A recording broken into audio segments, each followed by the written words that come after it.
have a confession. Although we've long been fans of the Victorian Town at Blist's Hill, I've been inclined to dismiss the remaining 9 museums that make up the Ironbridge Gorge group of museums as somehow less interesting. But it seems I may have been depriving us of some real treats if the Jackfield Tile Museum is anything to go by. I hadn't realised before the extent to which decorative tiles are embedded in European culture and have long been part of all our lives. Encaustic tiles in particular have a long history and were popular in medieval times and during the Gothic Revival era. We've all seen them, probably walked over them every time we visit churches, castles, palaces, dismantled monasteries and even the local council offices. They're a key part of the Victorian Gothic revival and of public architecture well into the 20th century, from London Underground station platforms to old water pumping stations, from butchers' shops to public houses. They grace town halls and children's wards in old hospitals. They were in public baths and public bathrooms, in libraries and in the domestic settings of the reasonably well-heeled. Encaustic tiles are made by pressing a wooden mould into unfired clay tiles and then filling the cavities with coloured clay. The tiles are then fired to make them hard and durable, and the designs have varied through time and artistic trends, moving from the medieval Gothic to the Victorian Gothic to arts and crafts and beyond.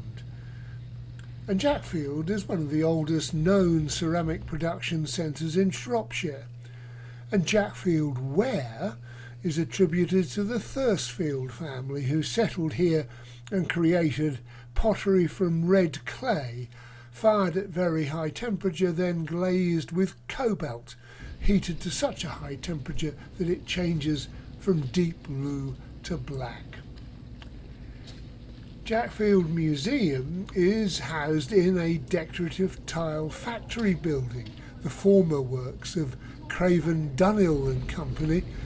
And what makes it rather special is that the same company who sold the works in the 1950s have now moved back in and still use parts of it to produce tiles, particularly encaustic tiles.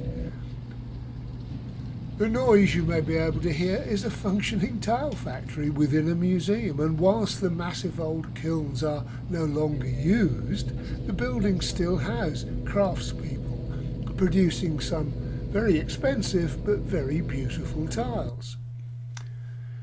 Some of the production, albeit on a small scale, is in part to replace Jackfield-made tiles in conservation work, including on the London Underground and the Houses of Parliament.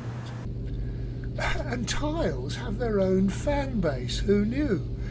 A substantial part of the exhibit on the upper floor is taken up with the tile collection of John Scott, a collector who amassed more than 1,000 tiles over a 40-year period. And his collection includes tiles designed by artists such as Pugin, William de Morgan, Salvador Dali and William Morris, and reflects the changing tastes and styles of tile design over the last 150 years. The museum lies on the south bank of the River Severn in the Ironbridge Gorge within the World Heritage Site, the birthplace of the Industrial Revolution, of course.